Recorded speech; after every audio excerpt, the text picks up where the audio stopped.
സമൂഹത്തിൽ ഇന്ന് എല്ലാവരും ഉൾക്കൊള്ളാനുള്ള മാനസികാവസ്ഥ ഉണ്ടാവുക. സമർപ്പിക്കുന്നത് സാധാരണക്കാരനായിട്ടുള്ള ഒരാളുടെ വീടല്ല, ഇന്ത്യൻ ഇന്ത്യയുടെ പ്രസിഡന്റിന്റെ പ്രസിഡന്റിന്റെ വീട്.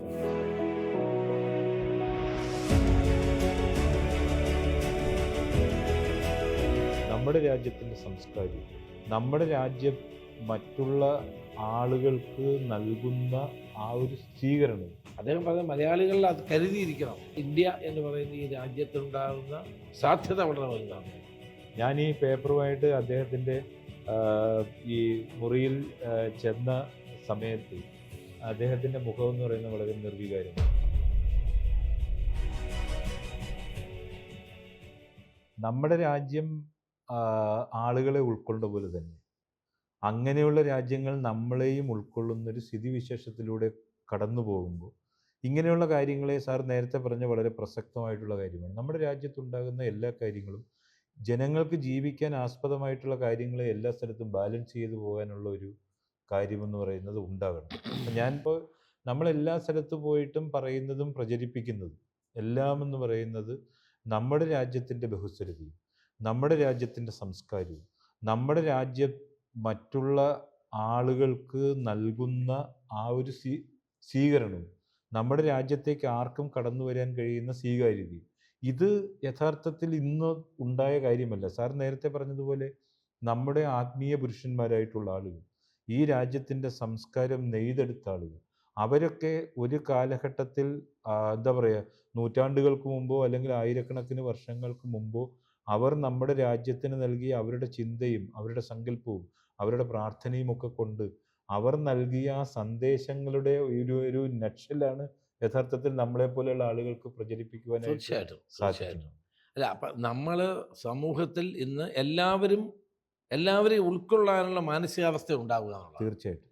അല്ലാണ്ട് അവർ ഇന്ന ജാതി ജനിച്ചതുകൊണ്ട് ഇന്ന മതത്തിലായതുകൊണ്ട് അവർക്കെതിരെ ഒരു വിദ്വേഷം ഉണ്ടാവുക, അത്തരത്തിൽ വിദ്വേഷ പ്രചരണങ്ങൾ നടത്തുക, ഇതൊക്കെ ഇന്ന് കേരളത്തിൽ അല്ലെങ്കിൽ ഇന്ത്യയിൽ വളരെ ബോധപൂർവമായി നടത്തുന്ന ശ്രമങ്ങളാണ്. തീർച്ചയായിട്ടും. അത് ഒരിക്കലും നമുക്ക് അംഗീകരിച്ചു കൊടുക്കാൻ കഴിയുന്നത് തന്നെയല്ല. അത് ഭരണകൂടത്തിന്റെ പിന്തുണ കൂടെ ആകുമ്പോൾ അത് അതിനേക്കാൾ ഭീകരമാണ്. അത് പാടില്ലാത്തത്. കാരണം ഭരണഘടന നമുക്ക് നൽകുന്ന സ്വാതന്ത്ര്യമാണ്. ആ ഭരണഘടന നൽകുന്ന സ്വാതന്ത്ര്യത്തെ പൂർണ്ണമായും ഉൾക്കൊണ്ടുകൊണ്ട് പ്രവർത്തിക്കാൻ എല്ലാവരും ബാധ്യസ്ഥരാണ്. അപ്പം അതുകൊണ്ടാണല്ലോ ഇപ്പം കരുണാകര ഗുരു എന്ന് പറയുന്ന ഒരു വ്യക്തി വർഷങ്ങൾക്ക് മുമ്പ് ആഗ്രഹിച്ചത് എന്താണ്? ശാന്തി ഉണ്ടാകണം, സമാധാനം ഉണ്ടാകണം, ജനങ്ങൾ തമ്മിൽ അങ്ങനെ ഇവിടെ പറഞ്ഞു, ജനങ്ങൾ തമ്മിൽ ജാതിപരമായ മതപരമായ ഭിന്നതകൾ ഉണ്ടാകാൻ പാടില്ല, അല്ലേ? ആ ആശയം മുൻനിർത്തിക്കൊണ്ട് ഇന്ന് ഏറ്റവും പ്രധാനപ്പെട്ട കാര്യം അതാണ്. അങ്ങ് തന്നെ 3 പുസ്തകം എഴുതിയിട്ടുണ്ടെന്ന്. ദൈവത്തിന്റെ കണ്ണിലൂടെ, അല്ലേ?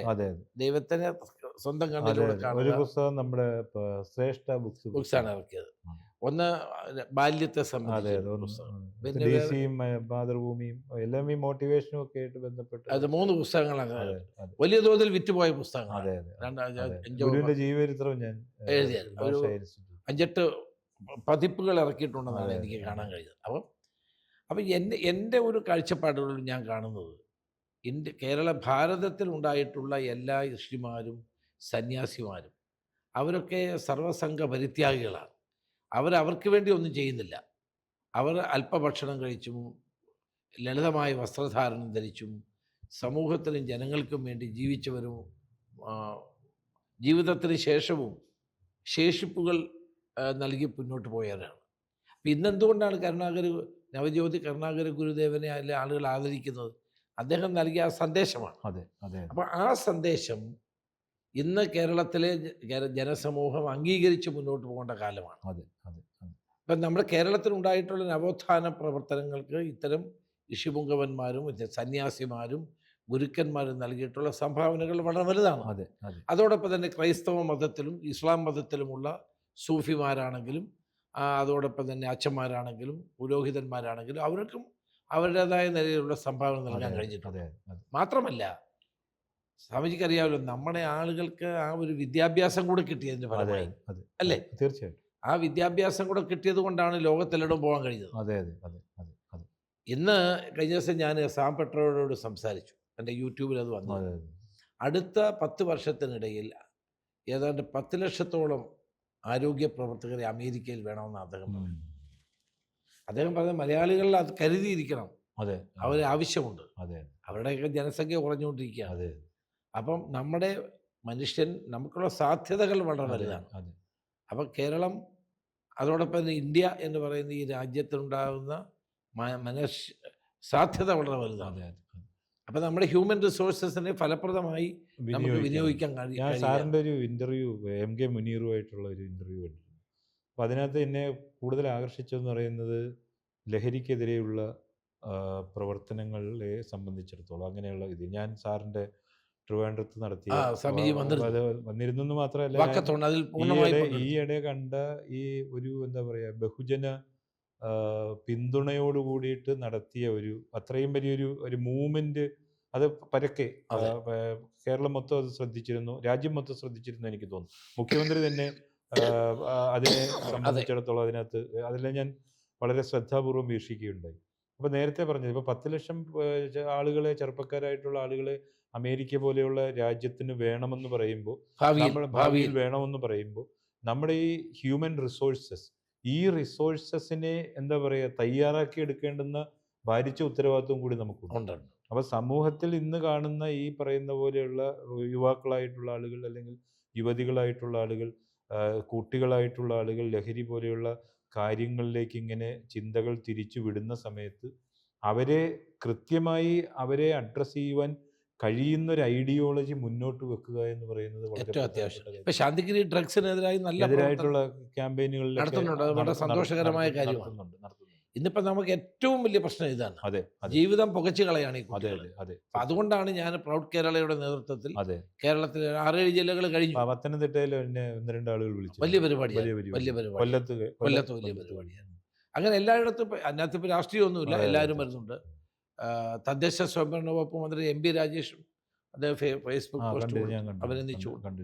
അപ്പൊ അത് ഒരു മൂവ്മെന്റ് ആയിട്ട് ഇന്ന് കേരളത്തിൽ മാറുന്നു. നമ്മുടെ ചെറുപ്പക്കാരെ ഇതിൽ നിന്ന് മോചിപ്പിക്കുക, അവരെ ലക്ഷ്യബോധത്തോടെ പ്രവർത്തിപ്പിക്കുക എന്നുള്ളതാണ് നമ്മുടെ ലക്ഷ്യം എന്ന് പറയുന്നത്. ഈ ശാന്തിഗിരിയിലെ OV വിജയൻ കുറച്ച് നാള് അല്ലേ, അദ്ദേഹത്തിന്റെ അവസാന കാലഘട്ടത്തിൽ അതെന്തായിരുന്നു അതിന്റെ സംഭവം? അതായത് OV വിജയൻ എനിക്ക് തോന്നുന്നു ധർമ്മപുരാണ് എമർജൻസി സമയത്താണ്, അടിയന്തരാവസ്ഥ സമയത്താണ് അദ്ദേഹം ധർമ്മപുരാണം പ്രസിദ്ധീകരിച്ചത്. അപ്പോൾ നിലവിലിരിക്കുന്ന വ്യവസ്ഥാപിതമായ രാഷ്ട്രീയ സാഹചര്യങ്ങൾക്കെതിരെയുള്ളൊരു പ്രതികരണമായിരുന്നു അത്. അദ്ദേഹത്തിന് കുറച്ചൊരു വളരെ താത്വികമായ കുറേ ബുദ്ധിമുട്ടുകൾ ആ സമയത്ത് അദ്ദേഹത്തിനുണ്ടായി. ഡൽഹിയിലായിരുന്നല്ലോ. കാർട്ടൂണിസ്റ്റ് എന്നുള്ള നിലയിലും എഴുത്തുകാരൻ എന്നുള്ള നിലയിലും ഒക്കെ അദ്ദേഹം വളരെ പരക്കെ അറിയപ്പെടുന്നൊരു കാലഘട്ടത്തിൽ അദ്ദേഹത്തിന് ചില ബുദ്ധിമുട്ടുകൾ വ്യക്തിപരമായിട്ട് അദ്ദേഹത്തിൻ്റെ സ്വത്വത്തെ ആവിഷ്കരിക്കുവാനുള്ള അങ്ങനെയുള്ളൊരു അനിശ്ചിതത്വം ഉണ്ടായ സമയത്താണ് ബാംഗ്ലൂരിലൊരു സാധു മോഹൻ എന്ന് പറയുന്ന ഒരാളുണ്ടായിരുന്നു. അദ്ദേഹം മലയാളിയായിരുന്നു. അദ്ദേഹം ഗുരുവിൻ്റെ ശിഷ്യനായിരുന്നു. അപ്പോൾ ഇവർ ഡൽഹിയിൽ വെച്ചിട്ട് OV വിജയനുമായിട്ട് പരിചയപ്പെടുകയും ഇങ്ങനെ പോത്തൻകോട് ഒരു ആശ്രമം ഉണ്ടെന്ന് പറയുകയും അവിടെ ഒരു ഗുരു ഉണ്ടെന്ന് പറയുകയും ഗുരുവിനെക്കുറിച്ച് കുറച്ച് കാര്യങ്ങളൊക്കെ പറഞ്ഞ സമയത്ത് അദ്ദേഹത്തിന് ഗുരുവിനെ കാണണമെന്ന് ആഗ്രഹം പ്രകടിപ്പിക്കുകയും അങ്ങനെ എനിക്ക് തോന്നുന്നുള്ള 1986 കാലഘട്ടത്തിൽ അദ്ദേഹം പോത്തൻകോട് ആശ്രമത്തിൽ വരികയും ഗുരുവിനെ കാണുകയും അദ്ദേഹം ഗുരുവുമായിട്ടുള്ള ഒരു സമ്പർക്കം അത് ധർമ്മപുരാണത്തിൻ്റെ അതിൻ്റെ ആ ഒരു ആമുഖത്തിൽ തന്നെ അദ്ദേഹം പിന്നീട് എഴുതി വെച്ചു. കാരണം എൻ്റെ എഴുത്തിൻ്റെ അനിശ്ചിതത്വത്തിൻ്റെ ആ സമയത്ത് മനസ്സിങ്ങനെ മരവിക്കുന്ന ഒരു സാഹചര്യത്തിൽ എൻ്റെ എഴുത്തിങ്ങനെ ഉറഞ്ഞ് കട്ട പിടിച്ചിരിക്കുന്ന സമയത്ത് ആ മഞ്ഞുപാളികളെ ചൂടാക്കി അതിനെ പുറത്തേക്ക് ഒഴുക്കാൻ എന്നിലെ ആവിഷ്കാരത്തെ വീണ്ടും പുനരാവിഷ്കരിക്കുവാൻ സഹായിച്ചത് ഗുരുവാണ്. ഖസാക്കിൻ്റെ ഇതിഹാസം നമ്മുടെ രാജ്യത്തിൻ്റെ അല്ലെങ്കിൽ മലയാള സാഹിത്യത്തിൻ്റെ അല്ലെങ്കിൽ ലോക സാഹിത്യ ചക്രവാളത്തിൽ എന്നും ഒരു നക്ഷത്രം പോലെ നിൽക്കുന്ന ഒരു കാര്യമാണ്. ഖസാക്കിൻ്റെ ഇതിഹാസം കൊണ്ടാണ് യഥാർത്ഥത്തിൽ OV വിജയൻ കൂടുതൽ ശ്രദ്ധിക്കപ്പെടുന്നത്. അത് കഴിഞ്ഞതിന് ശേഷമാണ് അദ്ദേഹം ഗുരുസാഗരം എഴുതുന്നത്. ഗുരുസാഗരം എഴുതുന്ന സമയത്താണ് ഗുരുവിനെ കുറിച്ച് അദ്ദേഹം കൂടുതൽ ലോകത്തോട് പറയുവാനായിട്ട് എഴുതിയത്. അതിൻ്റെ ആമുഖത്തിൽ അദ്ദേഹം ഇങ്ങനെ എഴുതി: അവിചാരിതമായി ഞാൻ പോത്തൻകോട് ശാന്തിഗിരിയിലെ കരുണാകര ഗുരുവിനെ കണ്ടു. അതിൻ്റെ അറിവിൻ്റെ സൂക്ഷ്മ തലങ്ങളിൽ എവിടെയോ പരിണാമങ്ങൾ ഉണ്ടാക്കി. ആ പരിണിതികളാണ് ഈ കഥയ്ക്ക് പിന്നിൽ. ഈ പുസ്തകം എനിക്ക് ഗുരുവിന് സമർപ്പിക്കുവാൻ സാധിക്കുമോ എന്നറിയില്ല, പക്ഷെ ഞാനിത് ഗുരുവിന് സമർപ്പിക്കും. അതിനകത്തെ കുഞ്ഞുണ്ണി എന്ന് പറയുന്ന ഒരു കഥാപാത്രത്തെ അതിന് ഒരു ഗുരുസങ്കല്പവും ഗുരുവിൻ്റെ ആത്മീയ പരിവേഷവും കൊടുത്തുകൊണ്ട് അതിനെ വളരെ എന്താ പറയുക, ഒരു ഗുരുശിഷ്യ പാരസ്പര്യത്തിൻ്റെ വേറൊരു തലത്തിലേക്ക്, ജന്മാന്തരങ്ങളുടെ പരിണിതിയിൽ വരുന്ന മനുഷ്യജീവിതത്തിൻ്റെ ആകസ്മികമായിട്ടുള്ള വിഹ്വലതകളെ ആവിഷ്കരിച്ചെടുക്കുവാനായിട്ട് അദ്ദേഹത്തിന് ആ പുസ്തകത്തിലൂടെ സാധിച്ചു. അദ്ദേഹം 2003 സമയത്താണ് ആശ്രമത്തിൽ വന്ന് സ്ഥിരമായിട്ട് കുറച്ച് നാൾ, ഒരു 6 മാസത്തോളം താമസിച്ചു. അന്ന് ഞാനാണ് അദ്ദേഹത്തിന് വേണ്ട ഒ വി ഉഷ ഉണ്ടായിരുന്നു. ഞാനാണ് അദ്ദേഹത്തിന്, ഉഷ ചേച്ചി പറഞ്ഞതിനനുസരിച്ചാണ് അദ്ദേഹത്തെ ആശ്രമത്തിലേക്ക് ഞാൻ കൂട്ടിക്കൊണ്ടുവന്നത്. ആ സമയത്ത് ഏതാണ്ടൊരു അദ്ദേഹം ഒരു പുസ്തകം എഴുതിക്കൊണ്ടിരിക്കും, മധുരം ഗായതി എഴുതി, പ്രവാചകൻ്റെ വഴി എഴുതി. അത് കഴിഞ്ഞതിന് ശേഷം പത്മാസനം എന്ന് പറയുന്നൊരു പുസ്തകം എഴുതി, അതിൻ്റെ പണിപ്പുരയിലായിരുന്നു. അപ്പോൾ ഒരുപാട് തവണ അദ്ദേഹം പറയുന്നത് കേട്ടെഴുതാനായിട്ട് എനിക്ക് സാധിച്ചു. അടുത്തിരുന്നു കൊണ്ട് എഴുതി. അദ്ദേഹം രാവിലെ നടക്കാൻ ഇറങ്ങുന്ന സമയത്ത് അദ്ദേഹത്തോടൊപ്പം നടക്കാനായിട്ട് സാധിച്ചു. ആരോഗ്യ പ്രശ്നങ്ങളുണ്ട്, ഭാര്യയുമുണ്ടായിരുന്നു. ഈ സമയത്താണ് അന്ന് ജ്ഞാനപീഠത്തെക്കുറിച്ചുള്ള ചർച്ച നടക്കുന്നു. ഒ വി വിജയന് ജ്ഞാനപീഠം കിട്ടുമെന്ന് എല്ലാവരും ഉറപ്പിച്ചു. അപ്പോൾ ഈ ജ്ഞാനപീഠത്തിൻ്റെ ഈ അനൗൺസ്മെൻ്റ് വരുന്നു. അദ്ദേഹം പ്രതീക്ഷിച്ചിരുന്നു എന്ന് എനിക്കറിയില്ല. പക്ഷേ പിറ്റേ ദിവസം ജ്ഞാനപീഠം അവാർഡ് പ്രസിദ്ധീകരിച്ചതിൻ്റെ അവാർഡ് പ്രഖ്യാപിച്ചതിൻ്റെ പിറ്റേ ദിവസം രാവിലത്തെ മനോരമ പത്രം, അതിൻ്റെ ഫ്രണ്ട് പേജിൽ അതിനകത്ത് വെണ്ടയ്ക്ക അക്ഷരത്തിൽ ഇങ്ങനെയായിരുന്നു: ഒ വി വിജയന് ജ്ഞാനപീഠം ലഭിച്ചില്ല. സാറിന് ഓർമ്മയുണ്ട്? ആർക്ക് കിട്ടി എന്നുള്ളതല്ല, ഒ വി വിജയന് കൊടുത്തില്ല. ഞാനപ്പോൾ ഈ പേപ്പർ എടുത്ത, ഞാനാണ് രാവിലെ അദ്ദേഹത്തെ പേപ്പർ വായിച്ച് കേൾപ്പിക്കുന്നത് എല്ലാ ദിവസവും പത്രം.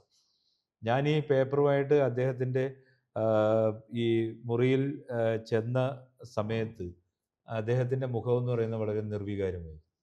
ഒരു എപ്പോഴും അദ്ദേഹത്തിൻ്റെ ഒരു മുഖത്തൊരു ഇപ്പോൾ ഗുരുവായിട്ടുള്ള ബന്ധം ഉണ്ടാക്കിയ ഒരു മാറ്റമാണോ എന്ന് എനിക്കറിയില്ല. ഒരു സന്ദേഹിയുടെ മൗനം, അതുപോലെ ഒരു പ്രവാചകൻ്റെ ഒരു ആ തരത്തിലുള്ള കനം, മനസ്സിനെന്ന് പറയുന്നത് അങ്ങനെ ഒരു ആഴം. വളരെ കുറച്ച് വാക്കുകൾ ഉപയോഗിക്കുന്നുണ്ടെങ്കിലും ആ വാക്കുകൾക്കെന്നാൽ അതിൻ്റേതായിട്ടുള്ള തൂക്കം, ഇതൊക്കെ ആ സമയത്ത് കാണുവാൻ സാധിച്ചു. അദ്ദേഹവുമായിട്ടത് ആ കാലഘട്ടത്തിൽ ആ ജീവിതമൊക്കെ പങ്കുവെച്ചത് പിന്നീട് എൻ്റെ എഴുത്തിനെയും എൻ്റെ വർത്തമാനങ്ങളെയും ഒക്കെ ഒരുപാട് അദ്ദേഹത്തിൻ്റെ വാക്കുകളും അദ്ദേഹത്തിൻ്റെ ആ ഒരു കാര്യം. ഞാനൊക്കെ ആശ്രമത്തിൽ ആ കാലഘട്ടം 2003 പറയുന്നത് ഞാൻ പയ്യനായിട്ട് നിൽക്കുന്ന സമയത്താണ്. പക്ഷേ ആ സമയത്ത് അദ്ദേഹത്തെ പോലെ ഒരാളെ കാണുവാൻ, ഇപ്പം ഒ വി വിജയൻ എന്ന് പറയും, ഒ വി വിജയൻ്റെ അടുത്തിരുന്ന ആൾ അല്ലെങ്കിൽ അദ്ദേഹത്തോടൊപ്പം കുറേ കാലം ജീവിച്ച ആളെന്നൊക്കെ പറയുമ്പോൾ എനിക്ക് വലിയ ആദരവുകൾ പലപ്പോഴും കിട്ടാറുണ്ട്. ഞാൻ ഒ വി വിജയൻ അനുസ്മരണ സംഭാഷണങ്ങൾ ഇന്ത്യയിലെ ഒരു 5-8 സംസ്ഥാനങ്ങളിൽ നടത്തുക, 5-8 പ്രധാനപ്പെട്ട നഗരങ്ങളിൽ. അത് കാർട്ടൂണിസ്റ്റായിരുന്നു. അപ്പോൾ ഞാനന്ന് എനിക്ക് രസകരമായൊരു അനുഭവം എന്ന് പറയുന്നത്, ഒരു പ്രാവശ്യം ഞാൻ അദ്ദേഹത്തോട് പറഞ്ഞു, ഈ കേരളത്തെക്കുറിച്ചൊന്ന് എഴുതി ഒന്ന് പറയാനായിട്ട് പറഞ്ഞു. അപ്പോൾ ഉടനെ അദ്ദേഹം ഒരു എന്താ പറയുക, ഒരു കാച്ചിലിൻ്റെ പടം പോലെ വരച്ചു. എന്നിട്ടൊരു എന്താ പറയുക, കുറേ വെള്ളവും ഇങ്ങനെ വരച്ചു വെച്ചു. എന്നിട്ടൊരു വെള്ളത്തുള്ളി ഇങ്ങനെ വരച്ചു വെച്ചു. എന്നിട്ട് പറഞ്ഞു, ഒരു തുള്ളി കടൽ മതി ഇതിനെ വിഴുങ്ങാൻ. ഒരു തുള്ളി വെള്ളത്തുള്ളി ഇങ്ങനെ വരച്ചിട്ട് ഒരു തുള്ളി കടൽ മതിൽ ഇതിനെ വിഴുങ്ങാൻ. അപ്പോൾ ഈ സുനാമി വന്ന സമയത്ത് പെട്ടെന്ന് ഞാനതാണ് ആലോചിച്ചത്. അപ്പോൾ ഒരു വലിയ എന്താ പറയുക, വലിയൊരു ദീർഘവീക്ഷണമുള്ള അപാരമായ അദ്ദേഹത്തിന്റെ നോവലുകൾ വായിച്ചാൽ നമുക്കത് മനസ്സിലാവും. അത്രയും ഡെപ്തിൽ പറഞ്ഞിരിക്കുന്ന ഒരാളാണ്. അപ്പോൾ അദ്ദേഹത്തുമായിട്ട് ഗുരുസാഗരം ഞാൻ വായിച്ചിട്ടുണ്ട്. അതിമനോഹരമായ, അത് ഗുരുവിന്റെ ഒരു സ്വാധീന ശക്തി ആ പുസ്തകത്തിൽ ഉണ്ടായിരുന്നു. പിന്നെ അത് തന്നെയുമല്ല, അവിടെ നിന്നാണല്ലോ അദ്ദേഹം 3-4 പുസ്തകങ്ങൾ എഴുതി അല്ലേ? അത് കഴിഞ്ഞാണ് പിന്നെ പാലക്കാട്ടേക്ക് പോകുന്നത്. അത് കഴിഞ്ഞിട്ട് അദ്ദേഹം, എനിക്ക് തോന്നുന്നു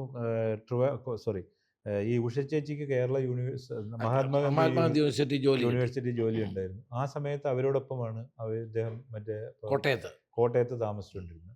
അത് കഴിഞ്ഞ് കോട്ടയത്ത് താമസിക്കുന്ന സമയത്താണ് ഇവിടെ വരുന്നത്.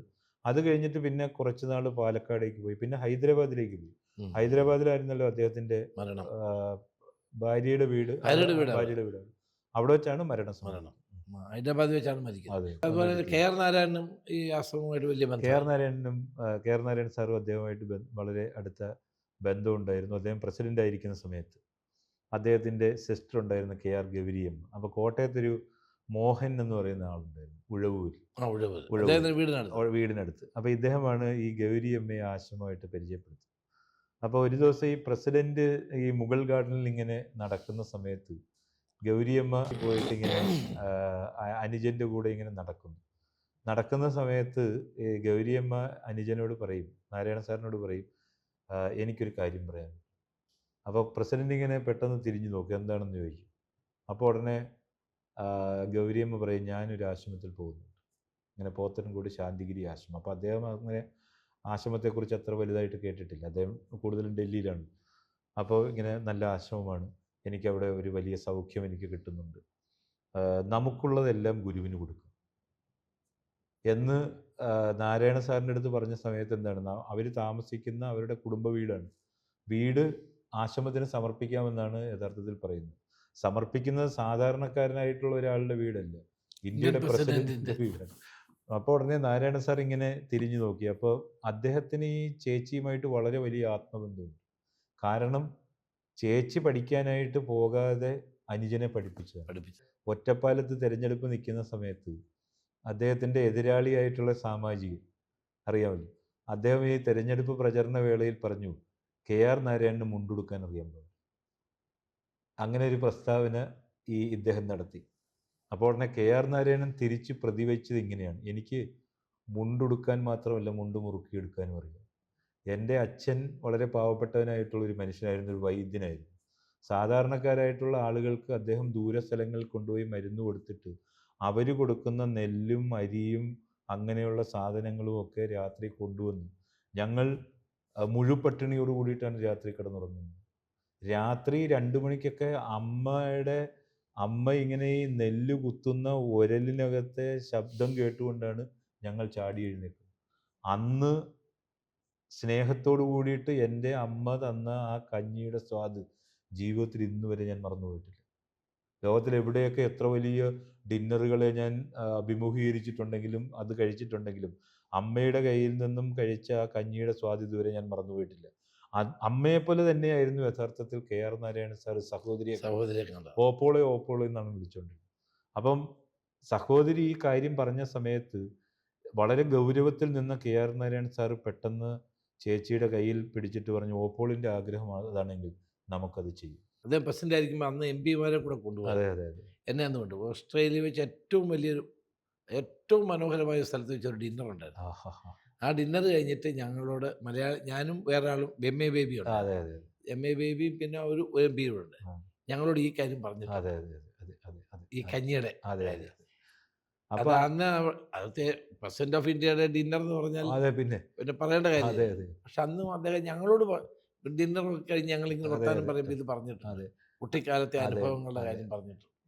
പ്രസിഡന്റ് സ്ഥാനത്തു നിന്ന് ഇറങ്ങിയതിന് ശേഷം പിന്നീടുള്ള എല്ലാ കേരള യാത്രകളിലും ഞാൻ അദ്ദേഹത്തെ അനുഗമിച്ചിട്ടുണ്ട്. അദ്ദേഹം 3-4 പ്രാവശ്യം അദ്ദേഹം വന്നു. അങ്ങനെ ആശ്രമത്തിലും വന്നു അല്ലേ? ആശ്രമം പോത്തൻകോട് വന്നു. ഡൽഹി ആശ്രമം ഇന്ന് കഴിഞ്ഞ വർഷം വൈസ് പ്രസിഡന്റ് അത് ഉദ്ഘാടനം ചെയ്തിരുന്നു. ഉപരാഷ്ട്രപതിയാണ് ഉദ്ഘാടനം ചെയ്തത്. KR നാരായണൻ സാർ പ്രസിഡന്റ് ആയിരിക്കുന്ന സമയത്ത് അന്ന് വാജ്പേയി ഗവൺമെൻറ് ആയിരുന്നു, പ്രധാനമന്ത്രി വാജ്പേയിയാണ്. ഈ ഇൻസ്റ്റിറ്റ്യൂഷൻസിന് ലാൻഡ് കൊടുക്കുന്ന ഒരു കാര്യം ഉണ്ടായിരുന്നു. അങ്ങനെ സൗത്ത് ഡൽഹിയിൽ ആശ്രമത്തിൻ്റെ ലാൻഡ് നാരായണ സാറിൻ്റെ റെക്കമെൻഡേഷനോട് കൂടിയിട്ടാണ് ആ ലാൻഡ് നമുക്ക് ലഭിച്ചത്. അത് കഴിഞ്ഞിട്ട് ഇപ്പം അദ്ദേഹം അന്ന് ഡൽഹിയിൽ ആദ്യം നമ്മുടെ പ്രസിഡന്റ് സ്ഥാനം ഒഴിഞ്ഞതിന് ശേഷം അദ്ദേഹത്തിനൊരു സ്വീകരണം കൊടുക്കാനായിട്ട് തീരുമാനിച്ചു ആശ്രമത്തിൻ്റെ നേതൃത്വം. അന്ന് സിറ്റി ഫോർട്ട് ഓഡിറ്റോറിയത്തിൽ ഡൽഹിയിലെ ഏതാണ്ട് ഒട്ടുമിക്ക മലയാളികളെയും ചേർത്തുകൊണ്ട് അവിടെ അന്ന് PK വാസുദേവൻ നായർ സാർ അദ്ദേഹം MP ആണ്. യേശുദാസിനെ ഞാൻ അവിടുന്ന് അമേരിക്കയിൽ നിന്നാണ് അദ്ദേഹത്തെ കൊണ്ടുവന്ന് ആ പരിപാടിയിൽ പങ്കെടുപ്പിച്ചു. അന്ന് അദ്ദേഹത്തിന് വലിയൊരു ആദരവ് നൽകി. അത് കഴിഞ്ഞതിന് ശേഷം പോത്തൻകോട് ആശ്രമത്തിൽ വന്നു, ഉഴവൂരിൽ വന്ന് ഒരു സംസാരം. ഉഴവൂരിൽ അവിടെ ഒരു ഗവേഷണ കേന്ദ്രം നമ്മുടെ KR നാരായണൻ സാർ ഉണ്ടായിരുന്ന സമയത്ത് അന്ന് ഡോക്ടർ മൻമോഹൻ സിംഗ് ആയിരുന്നു പ്രധാനമന്ത്രി. അദ്ദേഹം ആണ് അത് കൊച്ചിയിൽ വെച്ചിട്ട്, അത് ഉഴവൂരിലായിരുന്നു നിശ്ചയിച്ചിരുന്നത്, പക്ഷേ അത് സെക്യൂരിറ്റി പ്രോബ്ലം ഒക്കെ ഉള്ളതുകൊണ്ട് കൊച്ചിയിൽ വെച്ച് അത് ഡെഡിക്കേറ്റ് ചെയ്ത് ഇന്ന് വളരെ വലിയ നിലയിൽ ആയുർവേദ സിദ്ധ ഗവേഷണ കേന്ദ്രം KR നാരായണൻ സാർ അത് പ്രവർത്തിച്ചുകൊണ്ടിരിക്കുകയാണ്. അതെ, അതുപോലെ ഈ ആയുർവേദ രംഗത്തും വലിയ മാറ്റമല്ലേ? അതെ അല്ലേ? സ്വന്തമായ ആയുർവേദ ഗാർഡൻസ്, അതെ, അതോടൊപ്പം തന്നെ അവിടുന്ന് തന്നെ ഉണ്ടാക്കുന്ന മരുന്നുകൾ അല്ലേ? അതെ, എല്ലാം. അപ്പോൾ ഗുരു എപ്പോഴും നമ്മളെ പഠിപ്പിച്ചിട്ടുള്ള കാര്യം എന്ന് പറയുന്നത്, നിങ്ങൾ ചേരുവകൾ ഒരു ഗുണത്തിൽ നിങ്ങൾ കോംപ്രമൈസ് ചെയ്യാൻ പാടില്ല. അപ്പോൾ അത് നമുക്ക് ഗാർഡൻസ് ഉണ്ടല്ലോ അല്ലേ? ഗാർഡൻ ഉണ്ട്. ആശ്രമത്തിലെ മരുന്നുകളെല്ലാം അവിടെയുള്ള ഭക്തന്മാരായിട്ടുള്ള ആളുകൾ, ആശ്രമത്തിലെ അന്തേവാസികളായിട്ടുള്ള ആളുകൾ പ്രാർത്ഥനയോട് കൂടിയിട്ട് ചെയ്യുന്ന മരുന്നുകൾ. അല്ലല്ല, നിഷ്കർഷതകൾ അതിനകത്ത് മരുന്നുകൾക്കൊരു പ്രത്യേകത. ഞാനും അതെ, അവിടെ മിക്കവാറും അതെ, ചികിത്സിക്കുന്ന അതെ, ആളാണ്. അതെ, അതെ, അതെ, മരുന്ന് ആയുർവേദ മരുന്നുകൾക്ക് അതെ, അതിൻ്റെതായ അതെ, ഒരു അതെ, ഗുണനിലവാരം അതെ, തീർച്ചയായിട്ടും, തീർച്ചയായിട്ടും, ശാന്തിഗിരി നടത്തുന്നുണ്ട്. അത് വളരെ തീർച്ചയായിട്ടും, പ്രധാനപ്പെട്ട കാര്യം തീർച്ചയായിട്ടും, തന്നെയാണ്. തീർച്ചയായിട്ടും. അപ്പം നമ്മുടെ ഏറ്റവും പ്രധാനപ്പെട്ട കാര്യം, കരുണാകര ഗുരു എന്ന് പറഞ്ഞ ഒരു വലിയ യോഗി നമുക്ക് നൽകിയ സന്ദേശം അങ്ങ് ഇപ്പം മറ്റെല്ലാവരുടെയും സഹായത്തോടെ ലോകം മുഴുവൻ എത്തിക്കാൻ ശ്രമിക്കുകയാണ്. അതെ, അതെ.